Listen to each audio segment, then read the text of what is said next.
Hello friends, I Ankit Parekh welcome you two this video lecture. આપણે અત્યારે પ્રકરણ 2 એકમ અને માપન કરીએ છીએ. એમાં ચર્ચા કરતા હતા પારિમાણિક વિશ્લેષણ અને તેના ઉપયોગોની.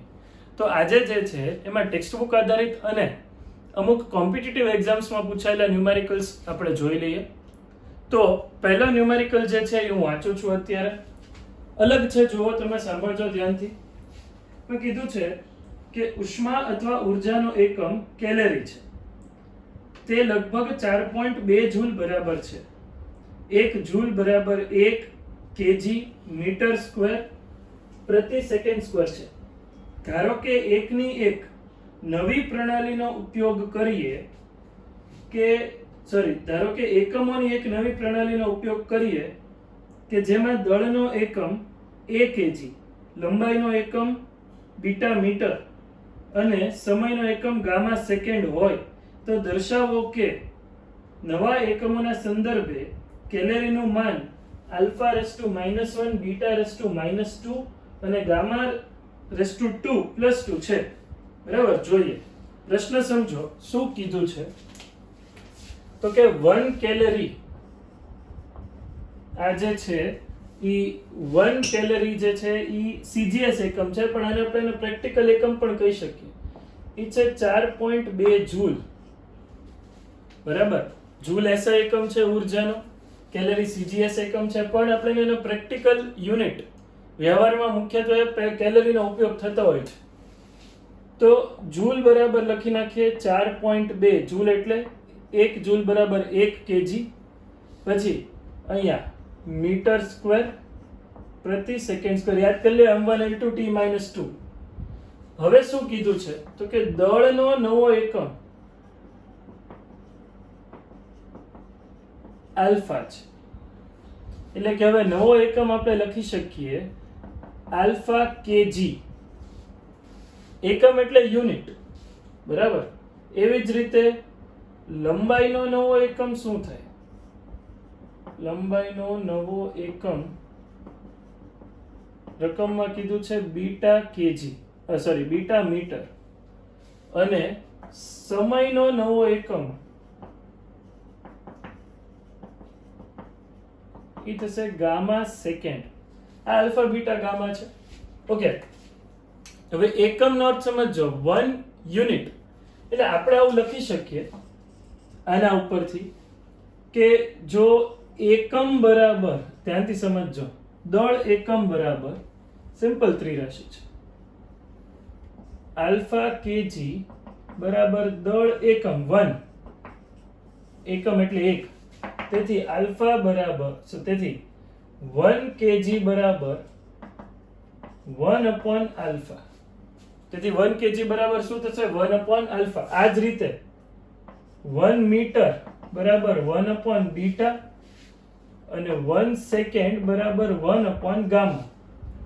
ઓકે, તો આલ્ફા ને આવું લખાશે ભાઈ, α⁻⁻1, અહીંયા લખાય β⁻⁻1, γ⁻⁻1. ઓકે, રકમમાં શું કીધું છે ભાઈ? 1 calorie is equals to 4.2 KG metre square પ્રતિ સેકન્ડ સ્ક્વેર. તો અહીંયા લખીએ 1 calorie is equals to 4.2 KG metre square પ્રતિ સેકન્ડ સ્ક્વેર. હવે કેજી ની જગ્યાએ શું લખી શકાય જોઈ લો. 1 કેજી ઇઝ ઇક્વલ્સ ટુ α⁻⁻1, તો અહીંયા લખી નાખું 4.2 કેજી ની જગ્યાએ લખું છું α⁻1 મીટર, તો મીટર ની જગ્યાએ લખાય છે β⁻1, તો લખું છું β⁻1, પણ એનો તો સ્ક્વેર છે. અને સમય સેકન્ડ માટે એની સામે લખાય છે γ⁻1, તો γ⁻1 અને એની -2 ઘાત છે. તો ચેક કરતા જાઓ ભાઈ. જવાબ તમારો બને છે 1 કેલરી ઇઝ ઇક્વલ્સ ટુ 4.2 α⁻1 β⁻2 γ⁻2 +2 તો આ તમારો ફાઇનલ આન્સર બને છે. આ જે છે એ તમારો ફાઇનલ આન્સર બને છે, જે તમારે સાબિત કરવાનું હતું. બરાબર, અને આ α⁻1 β⁻2 γ⁻2 એ જે છે એ નવો એકમ બને છે. ઓકે, લખી લો તમે ઝડપથી. ચાલો, આજે છે એ તમારી ટેક્સ્ટ બુક નો દાખલા નંબર 3 છે, સ્વાધ્યાયનો 2.3 લખવું ભૂલી ગયો તો લખી નાખજો તમે. Okay fine. નેક્સ્ટ ક્વેશ્ચન ઉપર જઈએ આપણે. દાખલા નંબર 2.14. મુદ્રણની ઘણી ત્રુટીઓ ધરાવતા એક પુસ્તકમાં આવર્ત ગતિ કરતા એક કણના સ્થાનાંતરના 4 જુદા જુદા સૂત્રો આપેલા છે. બરાબર. અહીંયા મેં 3 લખ્યા છે, તમારી સામે સ્ક્રીન પર અત્યારે ચારેય સૂત્રો છે, જેમાં એ જે છે ઈ કણનું કણનું મહત્તમ સ્થાનાંતર, જેને કંપ વિસ્તાર પણ કહેવાય, v ઝડપ છે, સ્મોલ t ને સમય, ઓબ્વિયસ વાત છે, અને કેપિટલ T આવર્તકાળ છે. આ જે છે સરળ આવર્ત ગતિના સૂત્રો છે, તમારે 11મા ધોરણમાં જ ભણવામાં આવશે. પણ પ્રશ્નમાં એવું કીધું છે કે આમાંથી કયા સાચા કયા ખોટા એ ખબર નથી. તો આપણે પારિમાણિક વિશ્લેષણની મદદથી ચકાસીએ કે કયું યથાર્થ છે ને કયું નથી. પહેલા ક્વેશ્ચન ઉપર જઈએ તો જો એક વસ્તુ મેં તમને આગળના પ્રશ્નોમાં કીધેલી છે, આગળના લેક્ચર્સમાં કે sin cos કે tan ના વિધેયના કૌંસમાં જે કાંઈ આવે એની પરિમાણ રહિત હોવું જોઈએ. બરાબર. તો પહેલા ત્યાંથી ચેક કરવાની શરૂઆત કરીએ. 2πt/t, but 2π તો એક નંબર જ છે, 2π is just a number, એનો કોઈ પરિમાણ છે નહીં. t જે છે એનું સમય, આ t સમય જ છે એટલે એનું થશે m0 l0 t1. આવર્તકાળ એ સમય જ થયો તો એનું થયું m0 l0 t1, એટલે અલ્ટિમેટલી m0 l0 t0. હવે તમે એમ ન પૂછતા 2π ક્યાં ગયું, ઈ પરિમાણ રહિત છે એટલે એના પરિમાણ રહિત. કોણ? 2π. કિંમત નથી મૂકતા, પરિમાણિક દ્રષ્ટિએ ચેક કરી છે. ઓકે હાલો, એટલે એક તો કન્ડિશન ફૂલફિલ થઈ ગઈ કે સાઈન ના વિધેયની અંદર જે કૌંસ છે પરિમાણ રહિત છે. હવે આ ચેક કરીએ y અને a. તો કે y પણ સ્થાનાંતર છે જે તે સમય t, એટલે એનો એકમ મીટર જ થાય, એટલે એનું પરિમાણ થાય m0 l1 t1 t0, m0 l1 t0. અને a ઈ મહત્તમ સ્થાનાંતર છે, કાંઈ વાંધો નહીં. તો આ જો એનું તે m0 l1 t0. ચાલો, ડાબા અને જબા સરખા થઈ ગયા y અને a ના. ઓકે, તો આ પારિમાણિક દ્રષ્ટિએ યથાર્થ છે. તો આપણે અહીંયા લખી નાખીએ કે ભાઈ આ જે સમીકરણ છે એ પારિમાણિક દ્રષ્ટિએ યથાર્થ છે, એટલે હું અહીંયા લખી નાખું છું યસ નો કરતા જશું આપણે છેલ્લે ફાઇનલ આન્સર છે. હવે સેકન્ડ ચેક કરીએ. કઈ રીતે ચેક કરવાની ખબર પડી ને ભાઈ? સૌથી પહેલા કૌંસ ચેક કરો, ઈ પરિમાણ રહિત હોવું જોઈએ અને આ બંનેના પરિમાણ સરખા હોવા જોઈએ. હવે અહીંયા ચેક કરીએ v into t પરિમાણ રહિત હોવું જોઈએ. vt ના પરિમાણ મને જો m0 l0 t0 મળે તો સાચું, બાકી ખોટું. v ના પરિમાણ, v એટલે અહીંયા વેગ છે, t એટલે સમય છે. વેગના પરિમાણ થાય m0 l1 t-1, વેગ કે ઝડપ, હા ભાઈ જે તમે કહો, અને સમયનું થશે t1, એટલે આ બન્યું m0 l1 t0. Wrong. sin cos ના વિધેયના કૌંસમાં જે હોય એ પરિમાણ રહિત હોવું જોઈએ, એટલે નો. આ ખોટું છે. બરાબર, પારિમાણિક દ્રષ્ટિએ યથાર્થ નથી. ઓકે, પાછા આવીએ અહીંયા t/a. ચાલો, તો કે પારિમાણિક દ્રષ્ટિએ જે છે એ પરિમાણ રહિત હશે તો જ સાચું, બાકી ખોટું. તો કે t/a સમય અપોન મહત્તમ સ્થાનાંતર. આ t1 અને સ્થાનાંતર l1, જવાબ આવે છે m0 l-1 t1 is not equal to m0 l0 t0. પતી ગયું. બરાબર. આ બંને પારિમાણિક દ્રષ્ટિએ જે છે t/a નો ગુણોત્તર પારિમાણિક દ્રષ્ટિએ જે છે એ પરિમાણ રહિત નથી, એટલે આ સમીકરણ પરિમાણિક દ્રષ્ટિએ યથાર્થ નથી. સિમ્પલ. ચોથું જે છે એ એક હું તમને જાતે કરવા આપું છું, એ તમે હોમવર્કમાં કરજો. નો આવડે તો તમે મને કમેન્ટ બોક્સમાં જણાવજો, એનું સોલ્યુશન જે છે તે અપલોડ કરી દઈશ. બાકી એમાં કઈ અઘરું નથી, જાતે ટ્રાય કરો. નેક્સ્ટ ક્વેશ્ચન જોઈએ આપણે આના ઉપરથી. ઓકે,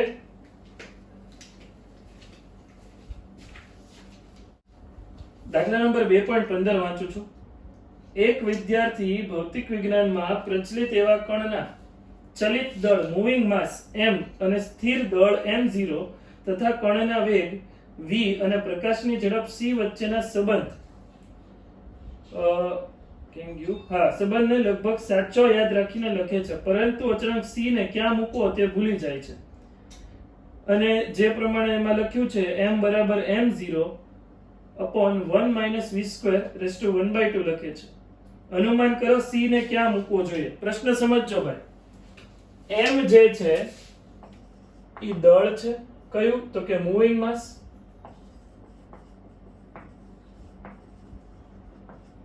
બરાબર, ચલિત દળ. અહીંયા લખું છું પ્રશ્ન નંબર 2.15 ચાલે છે.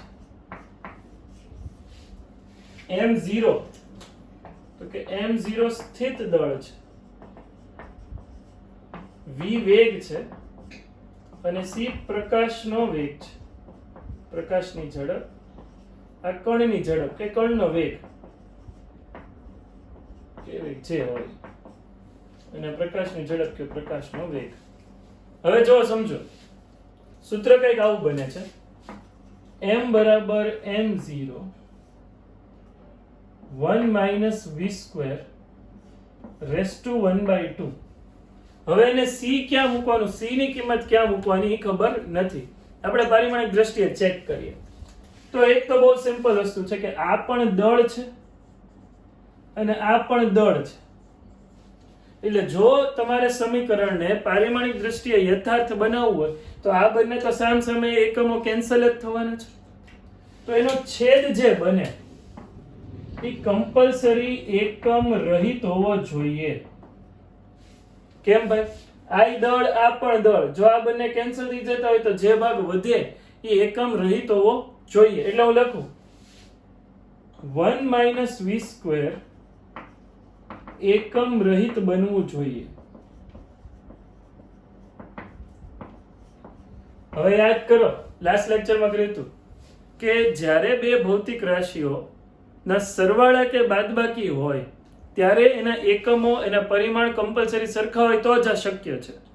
આને કહેવાય છે પ્રિન્સિપલ ઓફ હોમોજીનિટી.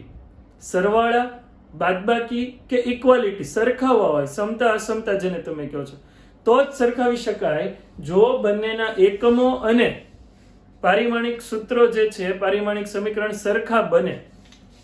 તો 1 માં કોનો સરવાળો કર્યો, બાદબાકી કરી છે v સ્ક્વેર, એટલે કમ્પલસરી 1 અને v સ્ક્વેર ના પરિમાણ સરખા છે. હવે આ તો પરિમાણ રહિત છે, આ પરિમાણ રહિત છે. કેમ પરિમાણ રહિત છે? તો કે ભાઈ એક નંબર છે, નંબરના કોઈ પરિમાણ અહીંયા છે નહીં, આંકડો છે. તો v સ્ક્વેર માં ધ્યાનથી સમજજો, v સ્ક્વેર માં c કે c ક્યુબ કે c સ્ક્વેર કઈ જગ્યાએ મૂકીએ જેના કારણે પરિમાણ રહિત બને. તો કોમન સેન્સ ની વાત છે, મારે નીચે c સ્ક્વેર કરવું પડે, અહીંયા છેદમાં c સ્ક્વેર કરવું તો જ આ બંને ઉડે. કઈ રીતે? જો v નો એકમ શું છે તો કે મીટર પ્રતિ સેકન્ડ, c નો એકમ એ શું છે મીટર પ્રતિ સેકન્ડ, બંને વેગ જ છે ને. તો વેગના છેદમાં વેગ કરું તો જ ઈ પરિમાણ રહિત બને ને, તો જ આ બંને ઉડે. બરાબર? યાદ રાખો. એટલે v સ્ક્વેર અહીંયા સ્ક્વેર હતું તો સ્ક્વેર આવ્યું, ક્યુબ હોત તો ક્યુબ આવે, એકલું v હોત તો એકલું c આવે. એટલે હવે મારું નવું સૂત્ર બરાબર શું બને છે? આ જે વિદ્યાર્થી છે પિન્ટુ એ લખે છે તો એનો જવાબ શું આવે?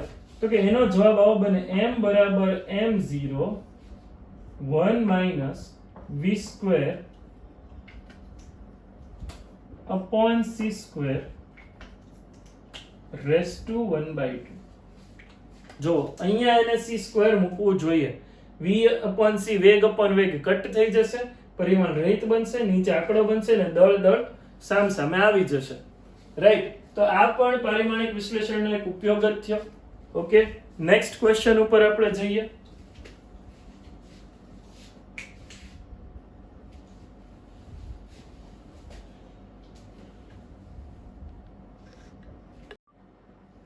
જો અહીંયા પ્રશ્ન લખેલો છે મેં p plus a upon v square v minus b is equals to r into t, જેમાં a b અને r ના પારિમાણિક સૂત્ર તમારે મેળવવાના છે. p જે છે હું રકમમાં આપી દઉં છું કે દબાણ છે, અને v છે એ કદ છે.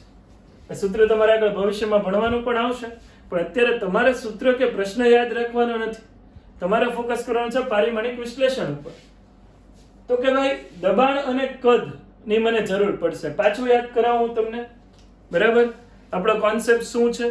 તો કે હોમોજીનિટી નો મીનિંગ થાય કે સરવાળા, બાદબાકી કે સમાનતા માટે જે પણ ભૌતિક રાશિઓ હોય તેના પરિમાણ સમાન હોય, તેના એકમ સમાન હોય. સૌથી પહેલા અહીંયા ફોકસ કરીએ.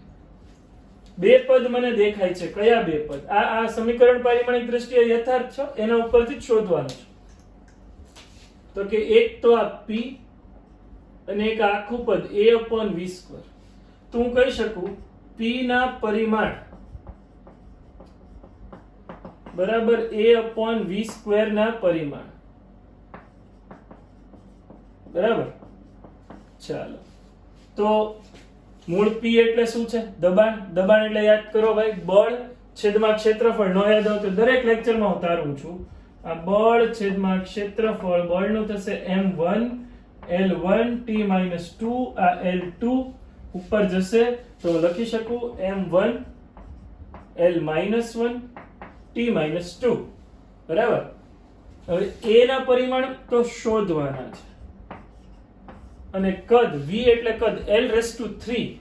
તો અહીંયા થશે L3 પણ એનો સ્ક્વેર. v² છે, કદનો સ્ક્વેર છે. હવે એને સૂત્રનો કરતા બનાવો તો m1 L-1 t-2 L6 અહીંયા છેદમાં આવે, આ બાજુ અંશમાં જતા રહે. તો એનું પારિમાણિક સૂત્ર મને આનો ફાઇનલ આન્સર a માટે મળે છે. a નું પારિમાણિક સૂત્ર બનશે m1 L5 t-2. a માટે જે છે એ પારિમાણિક સૂત્ર બન્યું. ઓકે, આગળ વધીએ. v v બહુ જ સિમ્પલ. v b છે એટલે કે v ના પરિમાણ બરાબર b ના પરિમાણ, તો જ તે બાદબાકી થતું હોય ને. બંનેના પારિમાણિક સૂત્ર, બંનેના એકમ સરખા, એટલે b જે છે એનું પારિમાણિક સૂત્ર, કદનું જ પારિમાણિક સૂત્ર L3, જેને આપણે આવું લખીએ m0 L3 t0. ચાલો, પૂરું? ઓકે. હવે તમને થશે અહીંયા t આવર્તકાળ છે, આગળ કર્યું એમાં આવર્તકાળ નથી. t જે છે એ તાપમાન છે. t તાપમાન, અને એનું સંજ્ઞા થશે k ફોર કેલ્વિન. યાદ આવ્યું? જેમ આપણે માસ માટે m લખીએ છીએ, લંબાઈ માટે l લખીએ છીએ, સમય માટે t લખીએ છીએ, પણ તાપમાન માટે t નહીં લખતા k લખીએ છીએ, કેમ કે સમય અને તાપમાન ભેગું ન થઈ જાય ને એટલે. તો પારિમાણિક સૂત્રમાં જ્યાં તાપમાન આવતું હોય ત્યાં આપણે k દેખાડતા હોઈએ છીએ. હવે આ જોઈએ. ત્રીજું કોનું પારિમાણિક સૂત્ર તારવવાનું કીધું છે? જોઈ લો તો ભાઈ, r નું. હવે તમને એટલો આઈડિયા આવી જવો જોઈએ કે આ દબાણ છે p પ્લસ સમથિંગ, એટલે આખું દબાણ. v માઇનસ b એટલે મૂળ કદ અને t તાપમાન. તો હવે હું r ને આવી રીતે લખું. જો r into t બરાબર દબાણ ગુણ્યા કદ. p plus a/v², આખું દબાણ જ થયું. t શું છે? વાંચી લો ઉપર, તાપમાન છે. તો r ના પારિમાણિક સૂત્ર માટે મારે લખવું પડે અહીંયા દબાણનું પારિમાણિક સૂત્ર, કદનું પારિમાણિક સૂત્ર, છેદમાં તાપમાનનું પારિમાણિક સૂત્ર. t ને છેદમાં લઈ ગયા. બરાબર? કઈ રીતે આ દબાણ? p plus a/v². p દબાણ હોય તો a છેદમાં v² દબાણ, એટલે આખો કૌંસ દબાણનો જ બન્યો. v કદ એટલે v માઇનસ v પણ કદ જ થાય, તો આખો કૌંસ કદનો બન્યો. છેદમાં t ગયું. જોઈ લો, t અહીંયા છેદમાં એટલે તાપમાન. હવે દબાણનું પારિમાણિક સૂત્ર લખું છું ભાઈ. દબાણનું પારિમાણિક સૂત્ર શું હતું? યાદ કરી લો. આ લખેલું છે તો કે m1 L-1 t-2. કદનું તો L3, તાપમાનમાં ભૂલ ન કરતા, t ન લખતા, k. તાપમાન લંબાઈ, દળ કે કદ પર કે સમય પર આધારિત નથી, એટલે એનું m0 L0 t0 એસા એકમ લખાવ્યા ત્યારે મેં કરેલું છે. હવે k ઉપર જતું રહે તો જવાબ આવે છે m1 L2 -1 + 3 જોઈ લો, L માં આધાર સરખો, ઘાતનો સરવાળો, -1 + 3 2, t - 2 અને k -1. તો આ મને r નું પારિમાણિક સૂત્ર મળે છે. r નું પારિમાણિક સૂત્ર, અહીંયા r જે છે એને કહેવાય છે આદર્શ વાયુ સમીકરણ માટે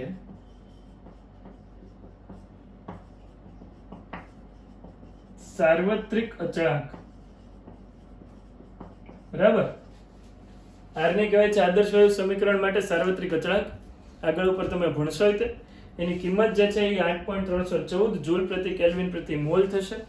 પણ અત્યારે એ ચર્ચા કરવાની નથી. કઈ રીતે કર્યું પારિમાણિક દ્રષ્ટિએ એ જ તમારે જોવાનું છે. બરાબર, લખી લેજો તમે આ એક્સ્ટ્રા ક્વેશ્ચન. ઓકે,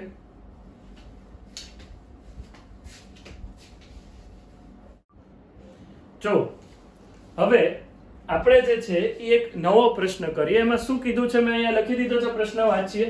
જો કેપિટલ G, H અને C ને મૂળભૂત ભૌતિક રાશિઓ તરીકે સ્વીકારવામાં આવે તો લંબાઈનું પારિમાણિક સૂત્ર G, H અને C ના સ્વરૂપમાં મેળવો.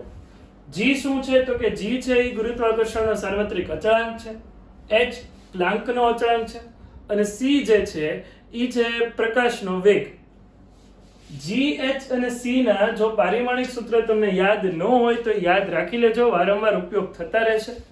આગળના લેક્ચર્સમાં આપણે તારવ્યા છે, આજે હું ફરીથી તારવી દઉં છું. જો તો કે ગુરુત્વીય બળનું સૂત્ર Gm1m2 /r² છે, બધાને આવડતું જશે.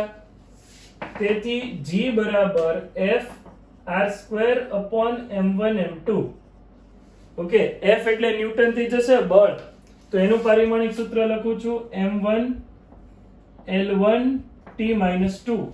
r એટલે અંતર છે તો L2 થઈ જશે કેમ કે અંતરનો વર્ગ છે. m1 m2 દળ છે તો દળનું kg, બે વાર kg છે એટલે m2 kg², m2 ઉપર જશે તો આ થઈ જશે m - 1 L3 t - 2. કોનું પારિમાણિક સૂત્ર બને છે ભાઈ? કેપિટલ G નું. તો અહીંયા લખી દઉં, કેપિટલ G માટે m - 1 L3 t - 2 રકમમાં નહીં આપે. ઓકે, E બરાબર hf, આ યાદ હોય તો energy is equals two hf. બરાબર, તારવેલું છે. h પ્લાન્કનો અચળાંક છે, E ઉર્જા છે, h પ્લાન્કનો અચળાંક છે અને આવૃત્તિ છે f જે છે. તો h ને સૂત્રનો કરતા બનાવીએ તો E/f. E થશે m1 L2 t - 2 ઉર્જા માટે અને f ફ્રીક્વન્સી, આવૃત્તિ t - 1. ઓકે, પ્રતિ સેકન્ડ, સેકન્ડ ઇન્વર્સ એનો એકમ છે. તો આનો જવાબ આવે છે m1 L2 t - 1. Okay, m1 L2 t - 1 અને c એ તો મીટર પ્રતિ સેકન્ડ ખબર જ છે. એટલે પ્લાન્કના અચળાંક માટે આપણે લખી નાખીએ, એનું પારિમાણિક સૂત્ર છે m1 L2 t - 1. ઓકે, અને આગળ લખી નાખીએ પ્રકાશના વેગ માટે તો કે મીટર પ્રતિ સેકન્ડ એટલે m0 L1 t - 1. આ પારિમાણિક સૂત્રો મને G, H અને C માટેના મળી ગયા. બરાબર,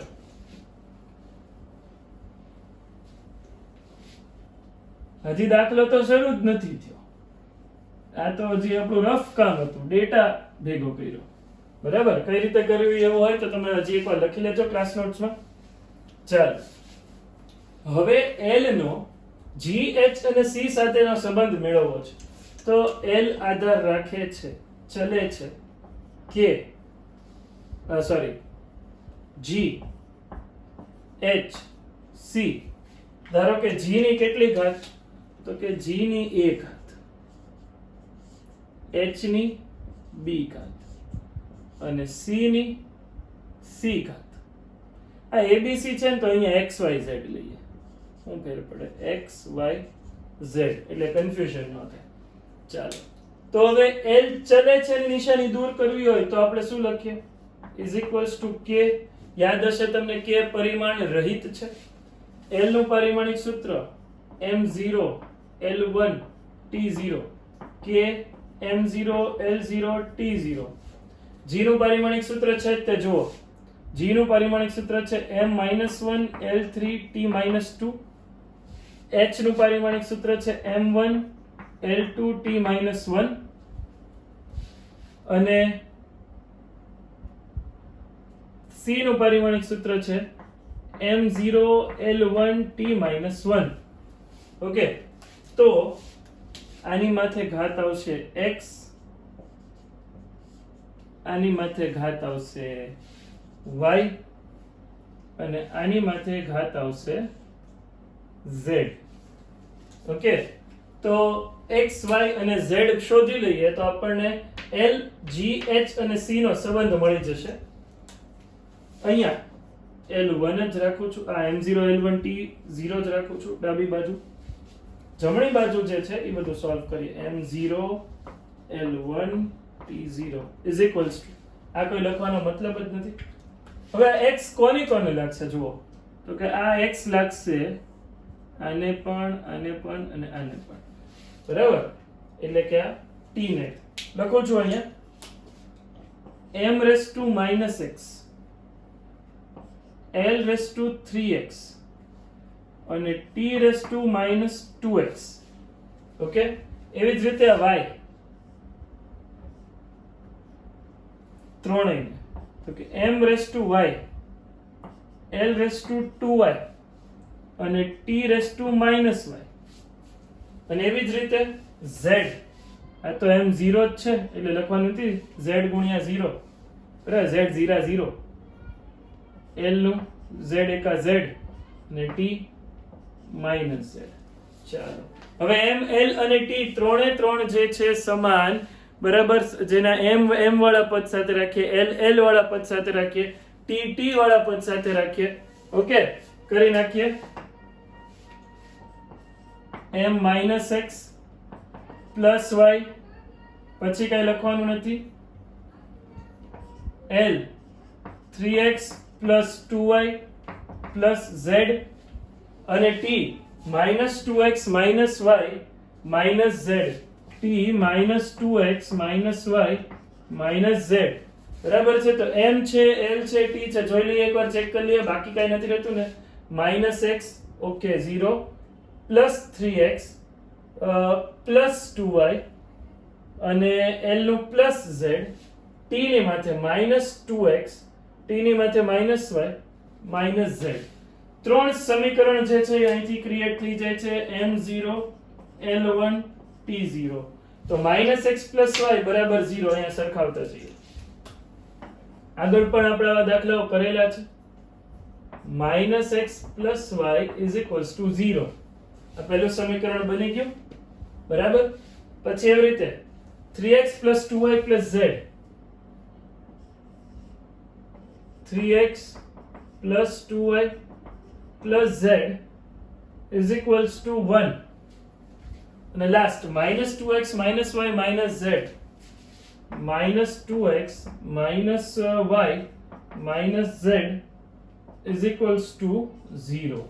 ત્રણ સમીકરણને ઉકેલીને તમે x y z મેળવો અને x y z ની કિંમત અહીંયા મૂકશો એટલે તમારો જવાબ જે છે એ આવી જશે. ઓકે, ચાલો હું કરી જ દઉં તમને. -x + y, એના ઉપરથી બની જશે x બરાબર y. આ બની ગયું x બરાબર y. x અને y સમાન થઈ ગયા. અહીંયા કિંમત મૂકી દઈએ ને ભાઈ. 3x + 2x + z = 1. અહીંયા -2x - y છે, -2x - x - z = 0. જુઓ તમે, એટલે પહેલું સમીકરણ શું બને છે? 3x + 2x 5x + z = 1, -3x - z = 0. સરવાળો કરી દઈએ. z અને z ઉડી ગયા, આ લોપની રીત, બરાબર? 2x = 1, therefore x = 1/2. તેથી y = also 1/2. x અને y તો સમાન છે. હવે અહીંયા કિંમત છે જો 5x + z = 1 અને એક આ છે -3x - z = 0.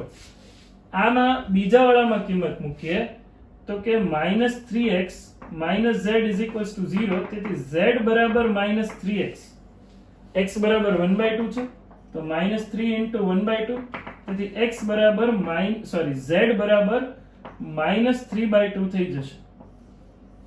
ઓકે, ચાલો આમાં ભૂલ નથી કરવાની. x, y અને z ની કિંમતો જે છે એ તમને અહીંયા મળી ચૂકી છે અને એ કિંમતો અહીંયા મૂકી દેવાની છે.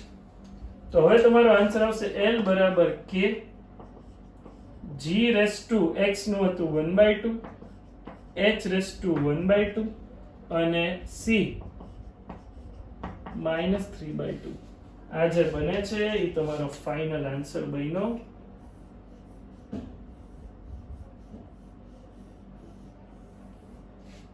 બરાબર.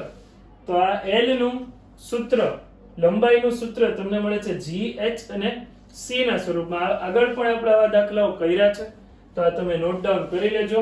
આઈ હોપ આમાં કઈ પ્લસ માઇનસ ની ભૂલ ન હોય તો તમારે આવી જ રીતે બનાવવાનું છે, ચેક કરી લેવાનું છે. ઓકે, સો એક ક્વેશ્ચન હજી જોઈએ, જેમાં શું કીધું છે જો k = a√x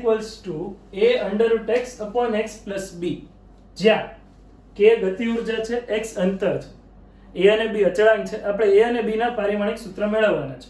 બીજી અગત્યની વસ્તુ કે આ સમીકરણ પારિમાણિક દ્રષ્ટિએ યથાર્થ છે એવું રકમમાં કહી દીધું છે. તો એ ગતિ ઉર્જા, કોઈ પણ પ્રકારની ઉર્જા હોય, ગતિ ઉર્જા હોય, સ્થિતિ ઉર્જા, કોઈ પણ પ્રકારની ઉર્જા, એનું પારિમાણિક સૂત્ર શું થશે?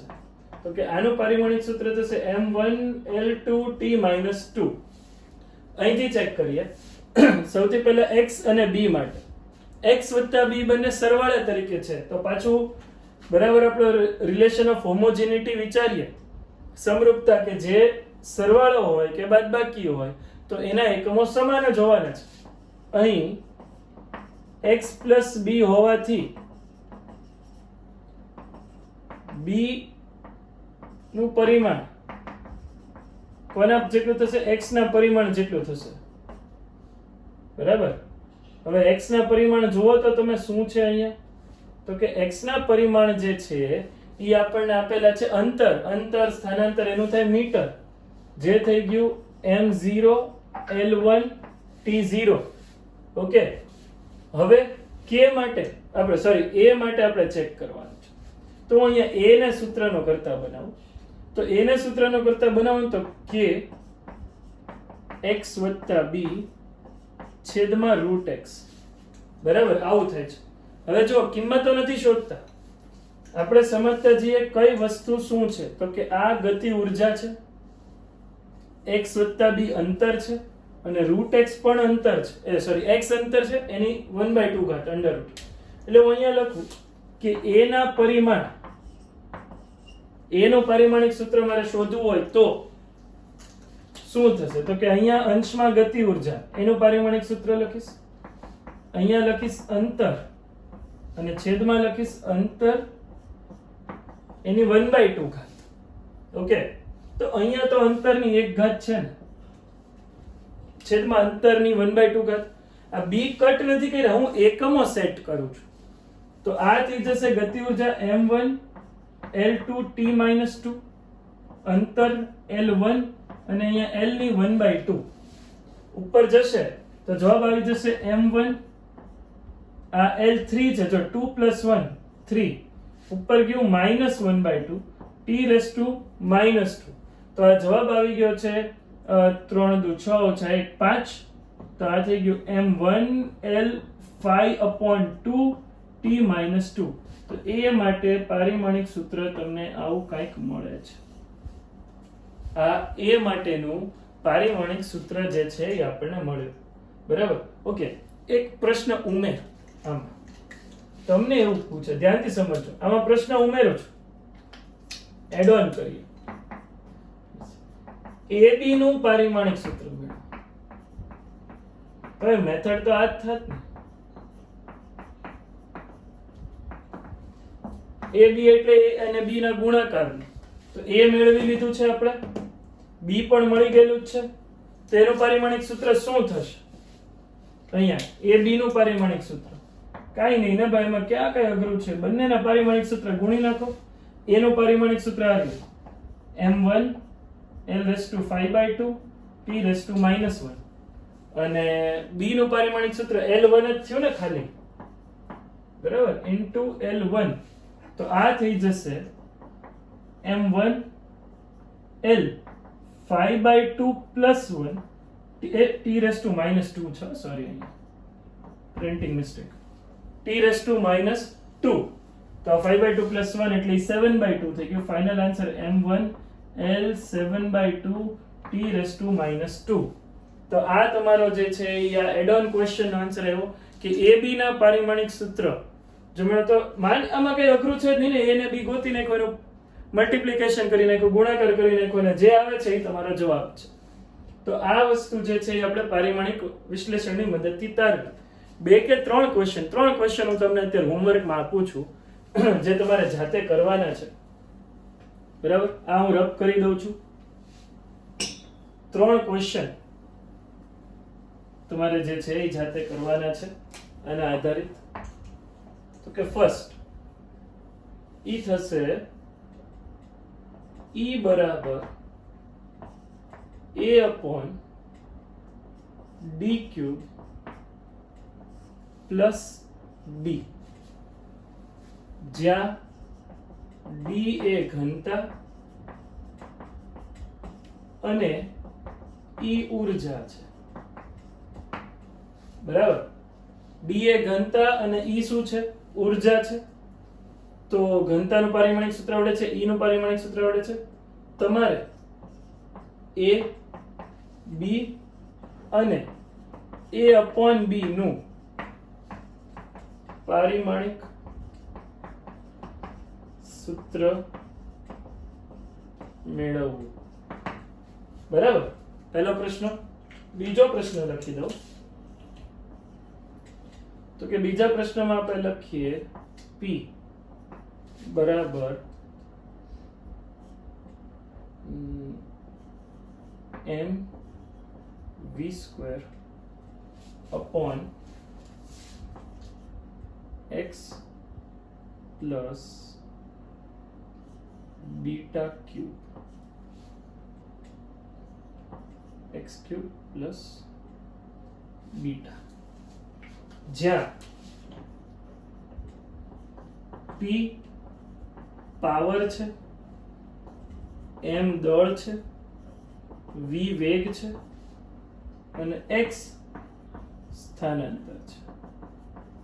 તમારે બીટા નું પારિમાણિક સૂત્ર મેળવવાનું છે. જો આમાં ઘણીવાર એવું હોય કે વધારાની કિંમતો આપી હોય, સીધું મળતું હોય, પણ હોય તો તમારી ઉપર છે. અને આ બંને સમીકરણો પારિમાણિક દ્રષ્ટિએ યથાર્થ છે. અને લાસ્ટ થર્ડ ક્વેશ્ચન. તો થર્ડ ક્વેશ્ચન જે છે એ કંઈક આવો છે.